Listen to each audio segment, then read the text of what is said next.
जरूरी सूचना है आप सभी स्टूडेंट्स के लिए। स्टडी फॉर सिविल सर्विसेज का Android app Google play store में आ चुका है, उसको प्लीज तुरंत इंस्टॉल कर लीजिए। और अगर आप स्टडी फॉर सिविल सर्विसेज के सिर्फ ऐप से कोई भी कोर्स, कोई भी पीडीएफ परचेस करते हैं तो उसमें अप्लाई कूपन, अगर आप ज्ञान सर जो है आप उसमें अप्लाई करते हैं, ये कूपन कोड है, तो उसमें 20% फीस तुरंत माफ हो जाएगी। मतलब 20% डिस्काउंट तुरंत उसमें लग जाएगा। ज्ञान सर लिखना है, नॉर्मली ज्ञान सर, स्मॉल लेटर में है सब कुछ, कोई स्पेस नहीं, कोई कॉलम नहीं, सिर्फ ज्ञान सर, GYANSIR। इस तरह से अगर कूपन कोड लगाते हैं आप ऐप में बाई करने से पहले, जो अप्लाई कूपन वाले में आता है, तो 20% का डिस्काउंट तुरंत मिलेगा। वीडियो देखिए। नमस्कार दोस्तों, एक बार फिर से आपका स्वागत है यूपीपीएससी बेस्ट ऑनलाइन कोचिंग के इस यूट्यूब चैनल पर। आज की इस वीडियो में हम लोग बात करेंगे पेरिस ओलंपिक 2024 के बारे में। अगर आपने पहले से कोई वीडियोस देख रखी है तो भी आप पूरा अंत तक देखिएगा और आपको अंतर समझ में आएगा कि यहाँ पर क्या चीज़ स्पेशल है। देखिए, ये न्यूज़ आपको पेपर में देखने के लिए 100% मिलेगी। आप कोई सा भी एग्जाम देंगे जरूर यहाँ से क्वेश्चन बनेगा, तो आप वीडियो को पूरा अंत तक देखिएगा, आपको अंत में समझ में आएगा इसमें कुछ चीज़ें आपको एक्स्ट्रा देखने के लिए ज़रूर मिली हैं। तो चलिए शुरू करते हैं। देखिए, यहाँ पर दिया पेरिस ओलंपिक। ये पेरिस ओलंपिक जो 2024 में है, ये समर ओलंपिक है।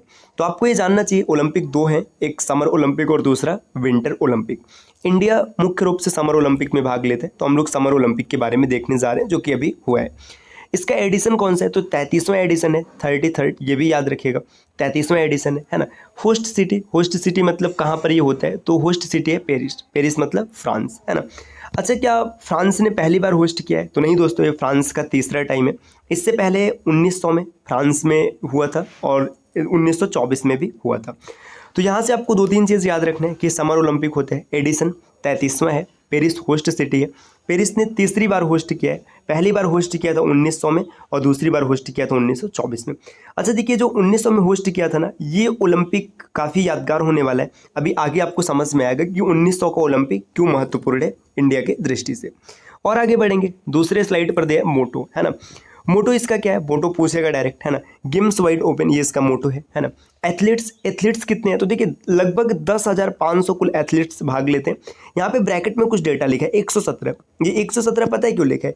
117 एथलीट्स इंडिया से आते हैं, जिसमें 70 मेल होते हैं। ये देखिए हैंड रिटन है, तो आप समझने का प्रयास कीजिएगा, है ना। हैंड रिटन में मतलब जैसे मैं अपना नोट्स प्रॉपर प्रिपेयर करता हूँ उसी तरीके से इसको लिखा गया। 70 मेल होते हैं मतलब पुरुष होते हैं और 47 महिला, है ना। तो भारत से कुल 117 एथलीट्स जाते हैं। ओवरऑल 10,500 एथलीट्स हैं। भारत से 70 पुरुष हैं और 47 महिलाएं। स्पोर्ट्स की बात करेंगे तो स्पोर्ट्स कुल इस बार 32 स्पोर्ट था, है ना, जिसमें इंडिया ने 16 स्पोर्ट्स में भाग लिया है ना। इवेंट्स कितने होते हैं? तो 32 स्पोर्ट के 329 इवेंट्स होते हैं। ओपनिंग मतलब किस दिन से इवेंट स्टार्ट होता है? तो 26 जुलाई 2024 ये पहला दिन होता है, मतलब यहाँ से ओलंपिक शुरू होता है। और क्लोजिंग मतलब 11 अगस्त 2024, 11 अगस्त 2024 को ओलंपिक समाप्त हो जाता है। ठीक, अब यहाँ पे कुछ पॉइंट्स और लिखा है। देखिए, यहाँ पे ये जो भारत के 117 प्लेयर्स जाते हैं ना, इसमें 29 एथलीट्स होते हैं, है ना। मतलब एथलीट्स, ये देखिए, ये कहाँ से? इसमें 22 हरियाणा से। एथलीट्स का मतलब है स्पेशल एथलेटिक्स के होते हैं। देखिए 117 कुल प्लेयर्स थे, है ना। तो एथलेटिक्स से कितने थे? तो एथलेटिक्स से थे 29, जिसमें से 22 हरियाणा से। तो इंपॉर्टेंट है, देखिए पूरे भारत में पूरा भारत एक तरफ और हरियाणा एक तरफ, है ना। इसके बाद यहाँ पे कुछ पॉइंट्स और हैं। देखिए, सबसे अगर ओल्डेस्ट की बात करेगा कि सबसे बूढ़ा मतलब सबसे उम्र दराज कौन प्लेयर होता है जो भाग लेता है, तो रोहन बोपन्ना, ये टेनिस के खिलाड़ी, 44 वर्ष की उम्र में ये पार्टिसिपेट करते हैं इंडिया की तरफ से, है ना। इसके बाद इंडिया से अगर यंगेस्ट की बात करें तो धीनिधि, है ना, देशुंगु, ये 14 वर्ष की स्विमर होती हैं, तैराक होती हैं, जो कि पार्टिसिपेट करती हैं। तो यहाँ से कुछ इंपॉर्टेंट पॉइंट आपको पता चला। और भी आगे बढ़ते हैं, स्लाइड नंबर 3 यहाँ पे दिया मॉस्कट। इसका मॉस्कट क्या ये भी बनेगा? तो ओलंपिक फेरिक, ये इसका मॉस्कट है, या फिर फेरिगन कैप, है ना, ये भी इसका मॉस्कट है। मतलब ये दोनों एक ही चीज़ है। देखिए फेरिगन कैप है क्या? जब फ्रांस की क्रांति चली थी ना, तो इस कैप का यहाँ पे काफ़ी ज़्यादा महत्वपूर्ण योगदान रहता है। तो बस डायरेक्ट याद रखिएगा कि इसका मॉस्कट क्या होता है। अब रैंकिंग का मतलब जो मेडल टेबल है, इसमें कौन सा देश किस पोजीशन पर आता है। तो देखिए, आपको यहाँ पे 5 दिखाया गया और इंडिया का रैंक दिखाया गया, तो अच्छा आप जरूर याद रखिएगा, कम से कम टॉप 5 ना आपको याद रखना है। देखिए यूएसए मतलब अमेरिका, है ना, इसको 40 गोल्ड मिलता है। यहाँ पे देखिए लिखा नहीं, लेकिन भाई आपने मेडल टेबल देखा होगा तो आपको ज़रूर पता है कि 40 गोल्ड मिलते हैं, सिल्वर मिलता है 44 और ब्रांज मिलता है 42 और टोटल 126 मतलब 126 मेडल के साथ अमेरिका टॉप रैंकिंग पर होता है, पहला देश बनता है। दूसरे नंबर पर है चाइना।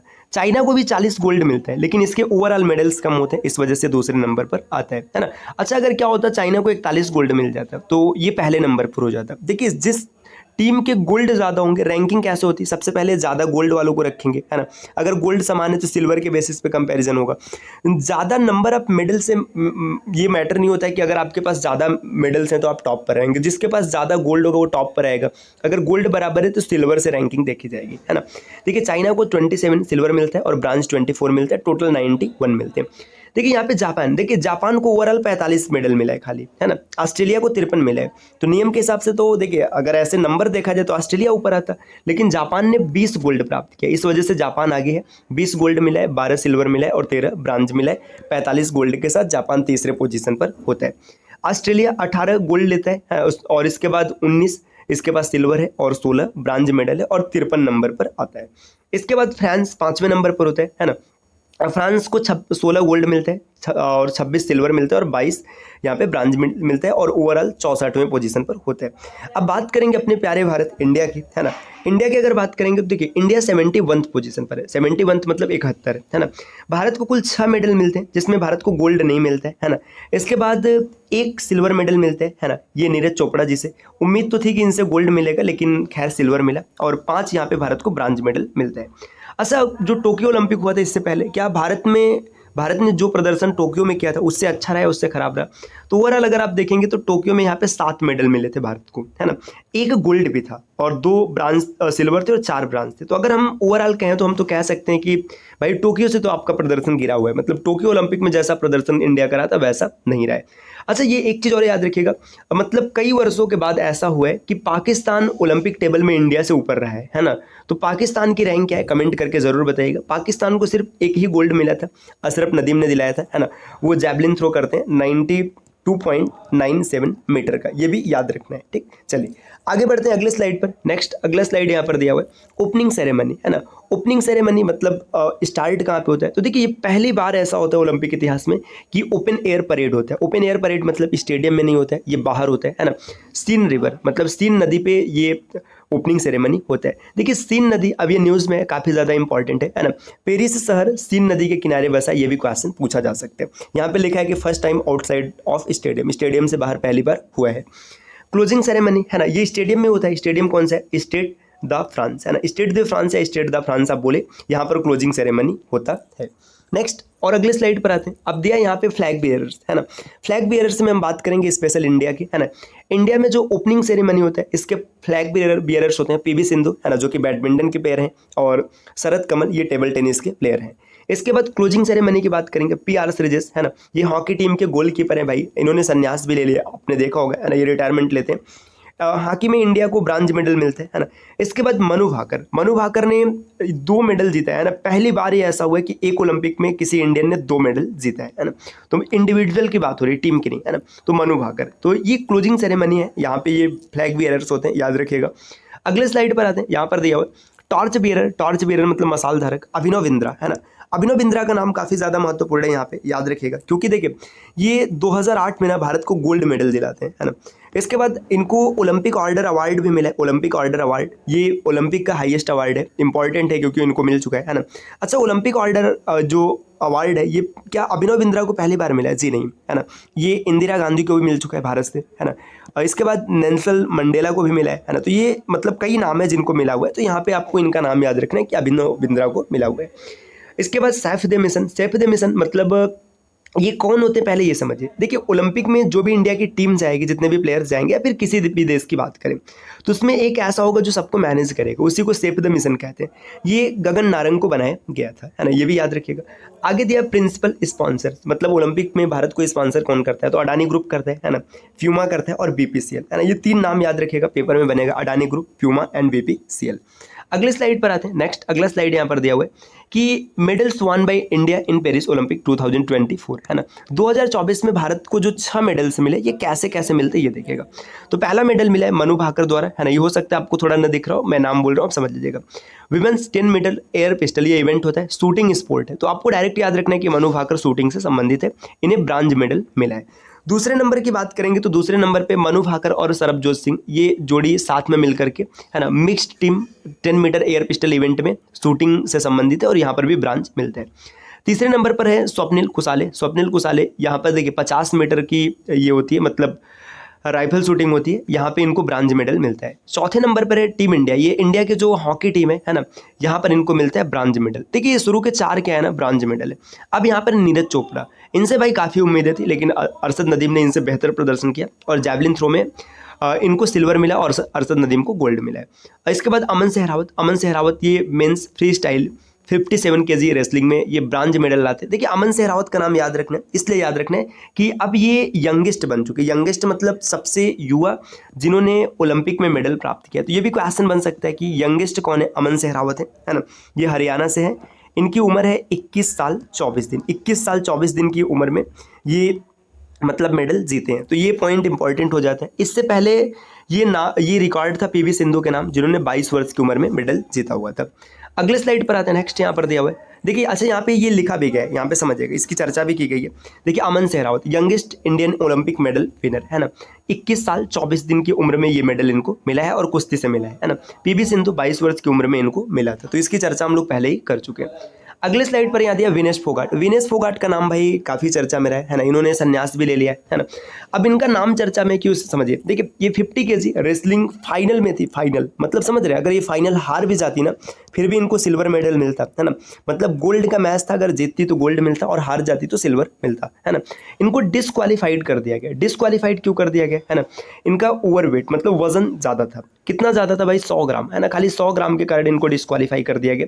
अच्छा इसका मूल कारण क्या है, देखिए पहले ना 53 kg के वेट में लड़ा करती थी है ना, फिर इनको लगा कि चलिए अच्छा अब थोड़ा सा कम करते हैं और 50 kg वेट में आती है ना।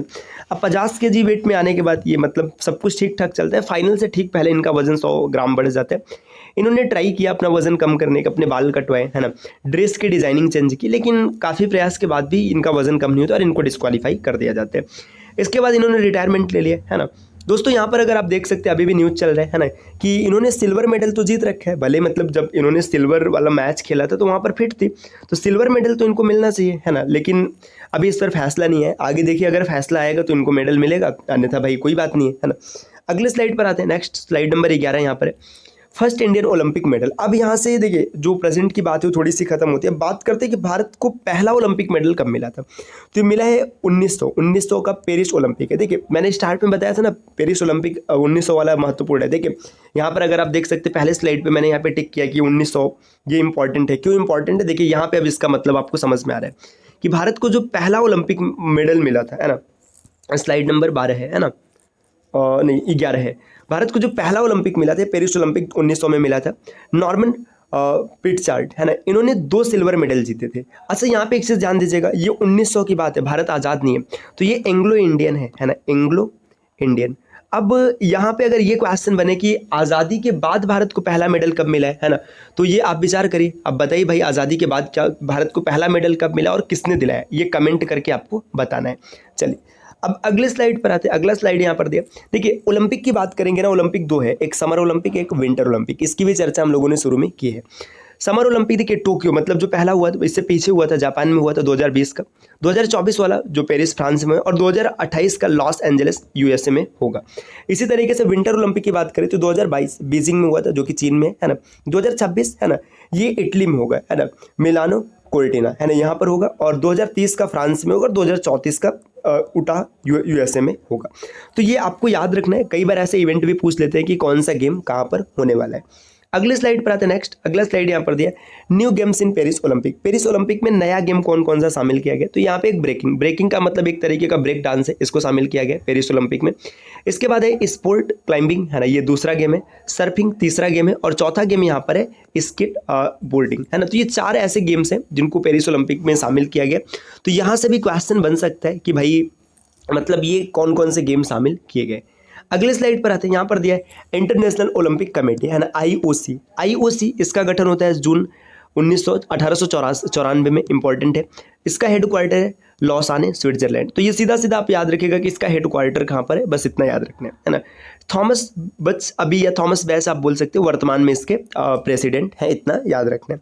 अगले स्लाइड पर आते हैं, यहाँ पर दिया जैसे इंटरनेशनल ओलंपिक कमेटी, वैसे इंडियन ओलंपिक एसोसिएशन है, ये इंडिया के लिए। तो ये 1927 में गठित किया जाता है ना। इसका हेडक्वार्टर है दिल्ली में और पीटी उषा वर्तमान में इसकी प्रेसिडेंट है। नेक्स्ट अगले स्लाइड पर आते हैं, यहाँ पर दिया, अब देखिए कुछ इंपॉर्टेंट पॉइंट जो आपको याद रखना है। आप मेडल टेबल में देखिए ना, रसिया कहीं पर नहीं है, जबकि रसिया अच्छा प्रदर्शन करता था, मतलब जब भी वो ओलंपिक में भाग लेता था तो उसके मेडल्स बेहतर होते थे। तो रसिया ने इस बार ओलंपिक में भाग ही नहीं लिया है ना, मतलब पार्टिसिपेट नहीं किया, ये याद रखना है, ठीक। देखिए ओलंपिक में पहला गोल्ड किसको मिलता है, तो चाइना को मिलता है। भले ये मेडल टेबल में दूसरे नंबर पर आता है, लेकिन सबसे पहला गोल्ड इसी ने जीता था, है ना। बिल्किस मीर, ये याद रखना है ना। ये फर्स्ट इंडियन वीमेन है जो कि पेरिस ओलंपिक ज्यूरी में शामिल होती है। नीता अंबानी ये री इलेक्टेड की जाती है आईओसी मेंबर के तौर पर, मतलब इंडियन ओलंपिक कमेटी जो है इसमें मेंबर के तौर पर इनको क्या किया जाता है, शामिल किया जाता है। ये री इलेक्टेड होती है, पहली बार 2016 में शामिल हुई थी, यहाँ पे फिर से इनका मतलब इनको नियुक्त किया गया। तो कुछ पॉइंट्स रहे। अब और भी कुछ बिंदु है जो हमें समझना चाहिए। अगर बात करेंगे ना कि जो ओलंपिक अभी वर्तमान में चल रहा है, ऐसा पहली बार ओलंपिक कब होता है, तो ये 1896 एथेंस ग्रीक में होता है। ये भी आपको याद रखना है ना, एथेंस ग्रीक, ये पहला ओलंपिक होता है, ठीक। दूसरा पॉइंट यहाँ पर अगर देखेंगे कि भारत का पहला मेडल कब ओलंपिक में आता है, जो एंग्लो इंडियन होता है, मतलब हम लोगों ने पीछे देखा था 1900 में मिलता है ना। तीसरा अगर हम लोग और भी बात करेंगे, यहाँ पे और चीज़ों को समझेंगे कि महिलाओं को खेल में मतलब शामिल होने के लिए मंजूरी कब मिलती है, तो ये भी 1900 का जो पेरिस ओलंपिक होता है, यहाँ पर इनको शामिल होने के लिए आज्ञा मिलती है। अच्छा, आपने ओलंपिक में देखा होगा, यहाँ पे देखिए मैं थोड़ा सा इसको डिज़ाइन कर रहा हूँ। यहाँ पे अगर हम लोग बात करेंगे, मान के चलेगा जो ओलंपिक सिग्नल होता है, देखिए ऐसे यहाँ पे एक ब्लू कलर का छल्ला होता है ना। ब्लू के बाद आप साइड में देखेंगे यहाँ पे ऐसे ब्लैक छल्ला देखने, ये थोड़ा सा नीचे कर लेते हैं इसको, है ना। ये ब्लैक रिंग देखने के लिए मिलता है। ब्लैक के बाद आप और आएंगे तो यहाँ पे ऐसे रेड रिंग देखने के लिए मिलेगा, ये थोड़ा, ये हो गया 3, है ना। इसके बाद और देखेंगे तो ऐसे येलो रिंग देखने के लिए मिलता है ना। ये रिंग थोड़ा सा नीचे आएगा, है ना, यहाँ पर देखिए ये हो गया। और इसके बाद ग्रीन रिंग होता है ना। अपने ओलंपिक का मतलब जो देखा होगा, और ये थोड़ा सा और नीचे, है ना, ऐसे, अरे काहे नहीं बन रहा है, रुकिए, ये हो गया, है ना। ऐसे 5 आपको रिंग्स देखने के लिए मिलते हैं, है ना। इनका मतलब जो कनेक्शन होता है थोड़ा अलग तरीके से होता है, ऐसे आर्ट से बनाया गया। तो इसका मतलब क्या होता है, मतलब ये ओलंपिक का जो ये सिंबल बनाया गया, ऐसा क्यों बनाया गया, तो देखिए ये मतलब ये जो 5 रिंग्स हैं, ये 5 कॉन्टिनेंट्स को प्रेजेंट करते हैं ना।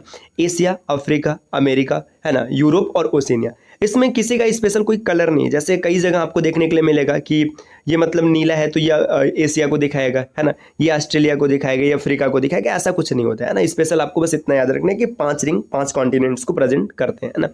अच्छा, यहाँ पे एक चीज़ अगर और भी बात की जाए कि ओलंपिक जो है ये 4 साल के अंतराल पर होता है। जैसे समर या विंटर की बात करेंगे, समर भी 4 साल के अंतराल पर होता है और विंटर भी 4 साल के अंतराल पर होता है। क्या कभी ऐसा हुआ है कि 1896 में ओलंपिक पहला होता है और फिर उसके बाद 4 साल के बाद कभी ओलंपिक ना हुआ हो? तो यहाँ पे 3 ऐसे सीजन्स हैं ना जहाँ पे ओलंपिक नहीं हुए, आपको याद रखना है। 1916 है ना, 1916, इसके बाद 1940 और 1944। यहाँ पर ओलंपिक नहीं होते हैं। क्यों नहीं होता है भाई? वर्ल्ड वार चल रहा था। देखिए ये फर्स्ट वर्ल्ड वार की बात है ना, ये सेकंड है ना। तो यहाँ पे 2 वर्ल्ड वार हुए जिसके कारण यहाँ पे ओलंपिक नहीं हुआ है ना। अब एक चीज़ और भी है कि इंडिया ने इंडिविजुअल ओलंपिक में मतलब मेडल्स जीता है, ठीक है। इंडिया की टीम कब गई है? तो 1920 है ना। 1920 में इंडिया की टीम पहली बार जाती है ना, ये भी आपको याद रखना है। एक पॉइंट मैंने आपको पीछे बोला था कि आप कमेंट करके बताइएगा कि सबसे पहला भारत का ओलंपिक मेडल कौन लाते हैं? तो केडी यादव लाते हैं आज़ादी के बाद, है ना। आज़ादी के बाद केडी यादव, ये नाम याद रखना है ना। ये पहली बार रेसलिंग में भारत को ब्रांज मेडल दिलाते हैं, है ना। तो ये कुछ पॉइंट्स थे जो आपने देखा है, इंपॉर्टेंट है, ओलंपिक से जुड़े। पेपर में आपके क्वेश्चन बनेंगे। क्लास भले ही 20 मिनट की है, लेकिन इसमें जो इन्फॉर्मेशन आपको मिले है दोस्तों, आपको और कहीं देखने के लिए नहीं मिलेगी। वीडियो अगर पसंद आया तो लाइक ज़रूर कीजिएगा और चैनल पर पहली बार विजिट किए तो सब्सक्राइब करना ना भूलिएगा। मिलते हैं आपसे नेक्स्ट वीडियो में कुछ नए इन्फॉर्मेशन के साथ। तब तक के लिए नमस्कार।